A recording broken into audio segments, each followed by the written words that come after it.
of marriage with a beautiful family. He thinks that the family life is very happy, mashallah. He feels it is, and his wife is supporting him, but he comes home, this time, 3 o'clock in the morning. He's expecting he's going to come home, everyone's going to be asleep, but he finds the light is on.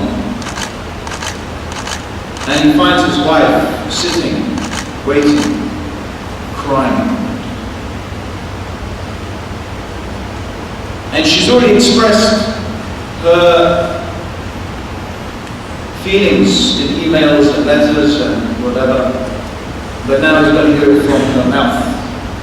And she starts to describe her life without him around. That her life is like the life of a single woman. She says, I might as well not have a husband. My kids, they don't listen to me and they don't respect me. I can't do anything. I have no social life. I have nothing. I don't have a husband to take me anywhere. My kids, they're complaining, we don't go on holiday, we don't do this, we don't do that. And so this goes on 2 hours. 3 o'clock in the morning, he's come from giving dawah, from traveling, and he has to sit now with his wife for 2 hours to listen to what, and he sits patiently. Why he should not be patient with his wife? He's patient with everyone else, he should be patient with his wife. And he listens. And she says, you know, your family is just not a priority. All this time he's been more or less quiet. And he says, my wife, what do you think is my priority? She says, your family. He says, yes, it is my priority and it will never change. And I'll tell you why. Because Allah subhanahu wa ta'ala, He said in the Quran, that if your families and your homes and your businesses in which you fear a decline, if they are more beloved to you than Allah and His Messenger and striving hard in His cause, then wait until Allah brings His decision. And Abdullah ibn Abbas said, the decision of Allah is His punishment. So my wife, I'll tell you, why would I give up dawah? Why would I make you or anything more of a priority than striving in the path of Allah? Because if I do, we will be humiliated. I will be humiliated. You will be humiliated. We will all be humiliated. And you know what, brothers? I'll tell you something. I'd rather the hardship and the difficulty of dawah than the humiliation that Allah will send upon us if we abandon this striving in the path of Allah. My brothers, you know, I'm inviting you to hardship. I'm inviting you to hardship. But I'm going to invite you to a hardship that is so sweet, that is so sweet, that its fruits are so delicious, that its benefit is so great. It is nothing except bringing izzah again to this ummah of Muhammad sallallahu alayhi wa sallam. So whatever we suffer in the path of Allah subhanahu wa ta'ala, and we do suffer, there is no doubt that we suffer. We are tired, we are exhausted. And we have to hear these things from our families. But my dear brothers, my dear sisters in Islam, we don't have a choice.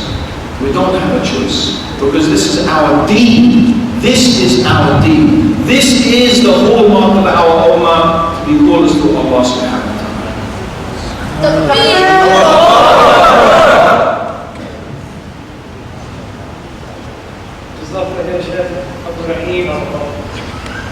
Same question I'm going to ask to Sheikh Yusuf Estes, but I would like Sheikh Yusuf Estes to deliver some of the lessons you learned from the hardship you experienced in the dawah. Some of the lessons also.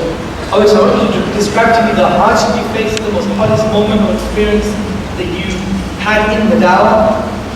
And on top of that, give the brothers and the sisters some lessons you learned from this. Because we know, even if it's hardship, there's wisdom in it. And it's for the believer, it's something positive at the end. And inshallah, you can deliver that to the brothers and the sisters. Jazakallah.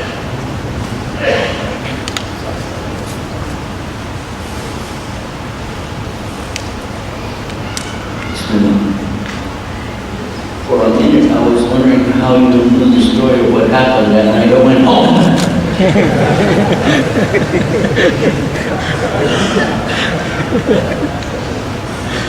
All of us and all of the dua around the world, we share that. We understand that. When we sit together, we just automatically know things about each other because the line of endeavor that we strive in every day is filled constantly with opportunities to excel. I want you to listen to that. Opportunities to excel. We don't consider them problems. Not really. We consider this as another test from Allah, but it will have an ultimate good. No matter what the outcome, it'll be okay. This that we're trying to do here today, and I'm just trying so hard to do today, really, I don't know if you're getting the full impact of this. Because we're not ready for the questions that come, and then we're trying to, and then the next day we'll say, you know what I should have said? And you feel like that from yesterday, right? Like last night, oh, why didn't I tell them about it? There are too many lessons for me to learn every day. I learn every single day something. Especially in dealing with people, and in particular dealing with myself. I've never been famous for being a patient person throughout my life. I've never been famous for giving people the opportunity to express themselves. And I've never been well known to be humble. So coming into Islam was a big challenge for me. I was used to getting everything my way or the highway. These brothers will confirm that I haven't changed a whole lot. But I've known these brothers for a very long time. Omar, almost since the time he started his big dawah efforts. Sheikh Hussain, alhamdulillah, I've learned a lot, especially from the hadith that he shares. I've just met Yahya. Should say Sheikh Yahya, but I'm not going to be part of it. See, I can't help it.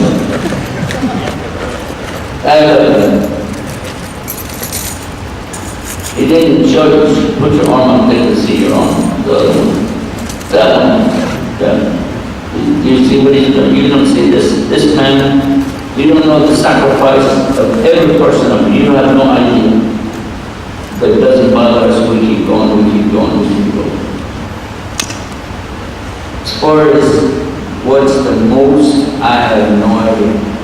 But I'll tell you the first one. Will that be all right? I'll tell you the first one. Yeah.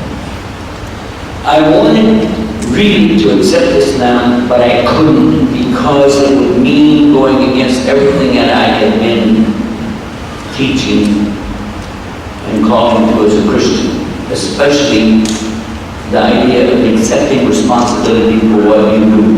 Let me digress just for a minute so you get this picture. The concept of Christianity today appeals very much to people who don't want to admit their mistakes, and they don't want to own up to what they've done, and they don't want to accept responsibility, and they want to pass their debt off onto somebody else. That's what makes it so attractive.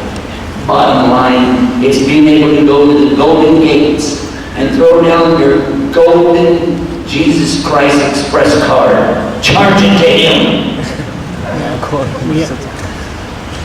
So when I really felt like Islam was the truth,